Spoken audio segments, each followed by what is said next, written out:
एक बार सभी ऋषि मिलकर के ब्रह्म ऋषि विश्वामित्र जी की स्तुति करने लगे और कहने लगे, महाराज आपसे ज्ञानवान कोई नहीं, आप सर्वश्रेष्ठ हैं। इस पर विश्वामित्र जी बोले, मैंने ऐसा कोई काम नहीं किया कि आप सब मुझे श्रेष्ठ कहें। विश्वामित्र जी के वचन सुनकर सभी ऋषियों ने कहा, हे ब्रह्म ऋषि, जिस राम का सारी सृष्टि ध्यान करती है वह राम जी भी आपके ही शिष्य हैं, इसलिए आप श्रेष्ठ हैं। यह सुन विश्वामित्र जी ने संत सभा में बैठे ऋषि वशिष्ठ जी की तरफ इशारा कर कहा, मुझमें ऐसा कोई गुण नहीं कि राम जी मेरे शिष्य बने, ये सब वशिष्ठ जी की कृपा है।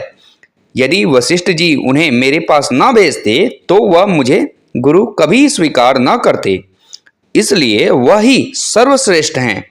विश्वामित्र जी के ऐसे वचन सुनकर वशिष्ठ जी ने कहा, हे ऋषियों, विश्वामित्र केवल मुझे सम्मान देने के लिए ऐसा कह रहे हैं। श्रेष्ठ तो महर्षि वाल्मीकि जी हैं, जिन्होंने राम जन्म से हजारों वर्ष पहले रामायण की रचना कर दी। जब रावण सीता माता का अपहरण कर उन्हें ले गए तब राम जी विलाप करने लगे और पेड़ पत्तों से लिपट कर रोने लगे। उस समय एक ऋषि ने उनसे पूछा, यह कौन है और ये क्यों रो रहे हैं?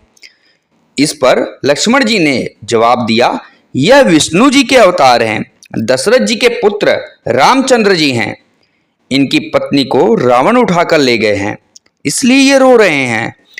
उस ऋषि ने कहा, यदि पत्नी से इतना प्रेम था तो इस भयानक वन में ही क्यों आए?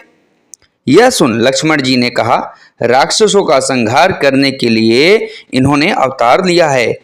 उस ऋषि ने कहा, क्या बैकुंठ में बैठे बैठे राक्षसों का संहार नहीं कर सकते थे क्या? यह सुनकर राम जी ने कहा, राक्षसों का संहार तो मैं बैकुंठ में बैठे बैठे भी कर सकता था, पर क्या करें, वाल्मीकि जी ने लिखा था कि राम जी का अवतार होगा और रावण का उनके हाथों उद्धार होगा। उनकी लिखी बातों को काटने की क्षमता मुझ में भी नहीं है। जब लव कुश ने राम जी की सारी सेना को मूर्छित कर दिया तो भगवान राम जी ने स्वयं वाल्मीकि आश्रम की यात्रा नंगे पांवों की और उस स्थान का नाम राम तीर्थ पड़ गया। भगवान राम जी ने स्वयं वाल्मीकि जी को त्रिकाल ज्ञानी कहा, ब्रह्म ज्ञानी और ओमकार स्वरूप कहकर उनकी स्तुति की है। भगवान राम ने उन्हें अविनाशी ईश्वर का अंश कहा है। इसी प्रकार तुलसीदास जी ने भी कहा है, तुम त्रिलोकदर्शी मुनिनाथा, विश्ववेद्र जिम तुम्हारे हाथा।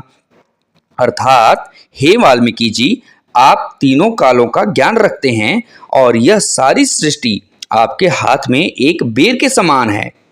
जब लव और कुश ने राम जी की पूरी सेना को मूर्छित कर दिया तब सीता माता के प्रार्थना करने पर उन्होंने मंत्र शक्ति द्वारा अमृत का निर्माण किया। वह अमृत सारी सेना पर छिड़क दिया और सारी सेना जीवित हो गई। उन्होंने वह अमृत दुरुपयोग के डर से बेर के पेड़ों की जड़ में दबा दिया। जिस जगह वह अमृत दबाया वह जगह श्री हरमंदिर साहिब सुशोभित हो गया। आज भी श्री हरमंदिर साहिब के पवित्र तालाब में नहाने से लोगों के रोग दूर हो जाते हैं। अमृत दबाने के कारण ही इस शहर का नाम अमृतसर पड़ गया। कुछ को उसके पिता का राज्य अयोध्या मिला और लव को अपने लिए लाहौर नगर बसाया, जो आज के समय में लाहौर है और पाकिस्तान के पंजाब में स्थित है।